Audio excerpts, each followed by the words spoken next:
The man on the phone knew my dog's name. He knew I'd moved to Portland in March, that I paid $10,000 a month for a one-bedroom off Alberta Street. He knew my mother had passed in 2019. "You should check Daniel's cloud backup," he said, and hung up before I could ask who he was. I stood there, gripping the counter. My hands wouldn't stop shaking. How does a stranger know the name of a shared cloud folder I'd forgotten existed since sophomore year? Daniel and I met at Reed College in 2011. Freshman orientation, both of us hiding in the same stairwell to skip the icebreakers. We shared everything after that: a Dropbox, a Spotify, a habit of recording drunk voice memos we'd send each other at 2 a.m. He was the one who drove 11 hours when my mother died, best man energy without the wedding. When he got the finance job in Seattle, he still called every Sunday. 14 years of trust.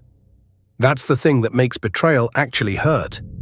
The backup was still there, buried in a folder neither of us had touched in years, tangled with old essays and photos. Sat a voice memo dated 8 months ago, 47 seconds. It shouldn't have synced at all. An accidental recording, Daniel's phone in his pocket, uploading to the old shared account he never remembered we linked. I almost didn't click it. Something in my chest told me not to, but the stranger's voice was still in my ear, so I pressed play. Why would he leave a trail he didn't know he'd made? Daniel's voice, muffled in a car, and another man's. The Halverson account, she signs Tuesday, and we split before the audit flags it.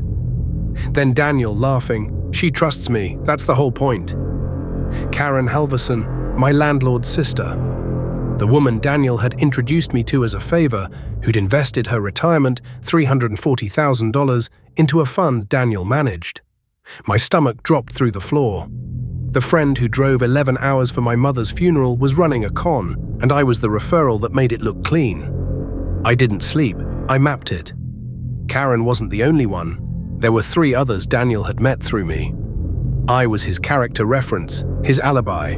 If this unraveled, investigators would see my name on every introduction, and a jury would ask why I never noticed. I had a choice: confront him and he'd delete the backup and spin me as the accomplice. Or I could stay quiet and pray. But that stranger, whoever he was, had already decided the silence was over. So who was really pulling the strings here? I called Daniel, told him I needed money advice, that I'd come into an inheritance. His eyes lit up across the table at Case Study Coffee. I let him pitch me, the same fund, the same warm voice, and I recorded all 22 minutes of it on the phone in my lap. Then I asked casual, "Is Karen still in this one?" He smiled. "Karen's my best return." My pulse hammered in my throat. He'd just narrated his own crime, and he thought he was recruiting me. I took both recordings to the SEC's Seattle field office and a lawyer named Priya Nair. The accidental voice memo, the coffee shop confession, Karen's signed paperwork with my name in the referral line, which I turned over myself before anyone could say I hid it. Daniel was arrested on a Thursday.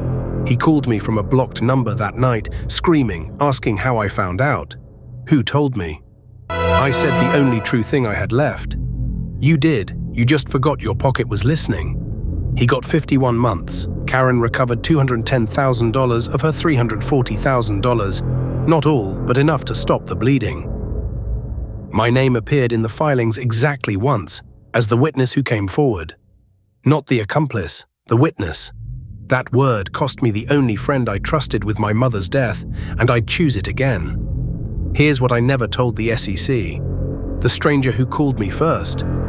There was no stranger, it was me, a burner, a disguised voice, a message I recorded and played back on my own landline the night I finally decided to stop protecting him.